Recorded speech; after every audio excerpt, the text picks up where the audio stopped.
Asia Pop 40. Today we have your favorite person, Hailee Steinfeld, joining us over the etherwebs. Hello, Hailee. Hey, how's it going? I am very good now that I'm talking to you. I've been a fan for years. I know you probably heard that a lot in the last little while. Thank you. So where are you right now? Where is this beautiful room you're in and how you're doing? Thanks. I'm at home in California. Okay.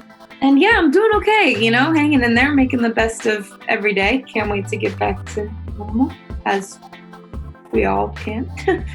Well, I think you deserve, a well-deserved break after the last couple of years. You've had a crazy run.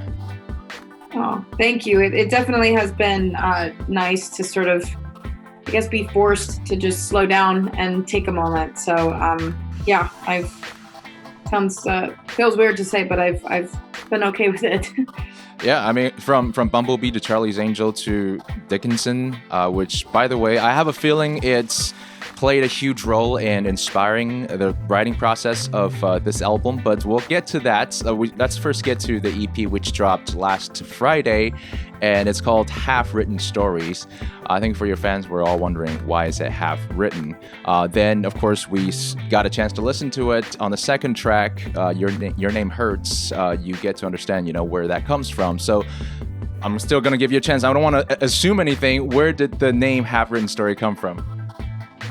Well, it definitely did come from, that lyric in Your Name Hurts, for a half-written story without any ending. You left me to figure it out. It's probably one of my favorite lyrics on the project. I don't know. I just feel like this is about, an experience in my life that truly just sort of came to an end and didn't have there was no closure. There was no sense of an ending. It just ended out of nowhere, if that makes sense.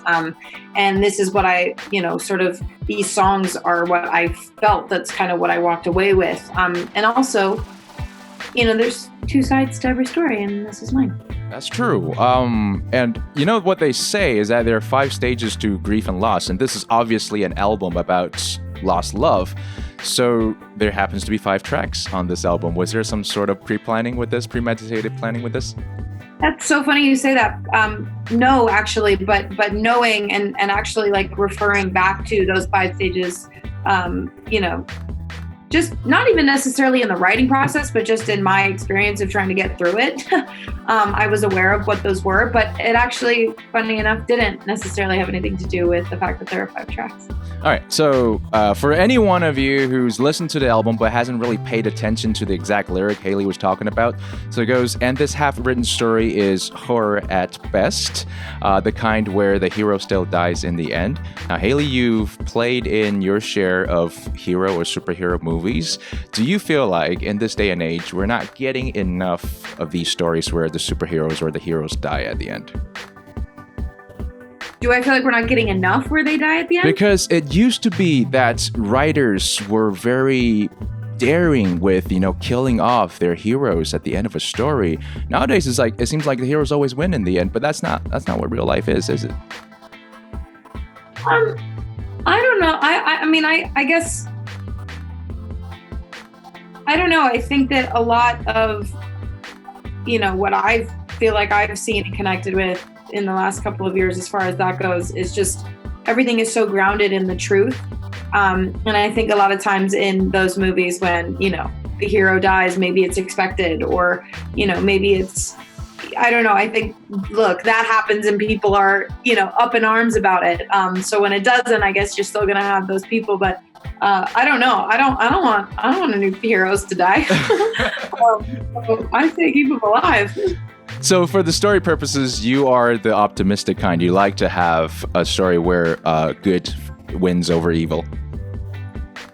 Yeah, okay. Of course. Okay, cool. So if anyone listened to the first 3 songs, you're kind of thinking, all right, so this is obviously an album about lost love, and it seems like Hailee is pulling her punches. She's talking about how she's hurt, you're hurt in this relationship, and we're like, okay, but you're not really bad-mouthing anybody just yet, until we got to the 4th track, The Man. And we're like, oh, okay, this is where it comes in. So you start with talking about how the family hates this guy. If I had a sister, she would hate you too. This was written in the angry part of the stages of going through this love, eh? Yeah, man, listen, I think we all go through that one part of,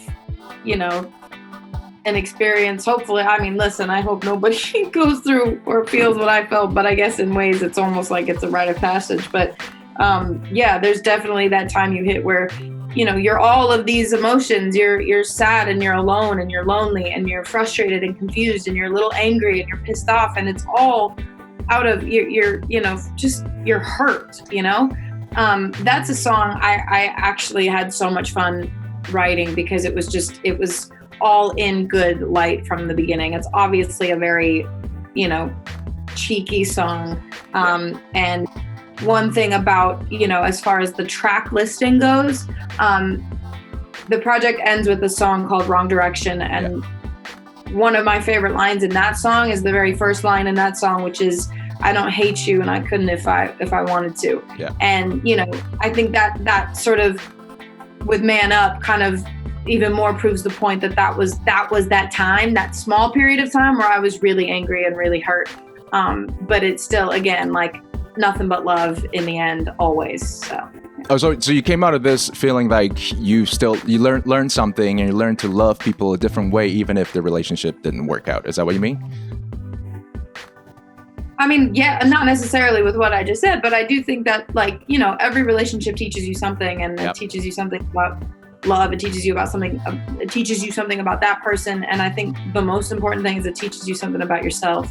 And so, if it's always good for something. Yeah, I feel like Haze was kind of a coming to age album for you, where you learn to be yourself, and then this album is about how to deal with love life in the future. And I think you'll learn that men especially tend to be a little stubborn about correcting their mistakes. I mean, I'll admit to it. And so when I heard that song, that really struck home for me. With Man Up? Man Up, yeah. Well, thank you. All right, so Emily Dickinson is a story that you've been working on for so long. Are you a fan of the poet yourself? I mean, you got to be, right, to be producing this. Imagine I hate her work. I just cannot stand it. No, I admire it and have so much respect for it. Playing her in our show has been such a wild ride. I mean, it's, this is our version of Emily Dickinson, and it's in no way, a straightforward biopic. It's our interpretation of, what might have been going through that wild mind of hers when she was writing these poems. So the show is, it's so fun and weird and cool and funny and dark. It touches on so many relevant themes, which I think is so cool. You watch this show and don't realize that it takes place in the time that it does. You could easily feel like it takes place now, which is, I don't know. I think that's pretty cool about it. She's someone who spoke her mind at all. In her poetry, and she was very candid about how she was feeling. Do you feel like when you were writing the album, since I think it tended to coincide with the making of the TV series, did she influence you? Her character influence you in that way to be candid about your emotions? Yeah, I definitely I'll have these sort of full circle moments where I find how my acting career sort of benefits the music career in ways like that. And I don't think I necessarily realized it when it was happening, but afterwards, I think definitely having embodied this character that was so fearless about what, speaking her truth, I think that definitely played a part in, my process in writing this. And of course, we look forward to more TV shows or movies or more music coming from you. In the meantime, everyone can listen to Men Up or Your Name Hurts, because those were the ones that we talked about the most. Of course, the latest single, And This Love, and the whole entire EP. Hailee Steinfeld, thank you so much for joining us here today. Thank you, Joey. Thanks so much. Hey, everybody, it's Hailee Steinfeld, and you are listening to Asia Pop 40. Asia Pop 40.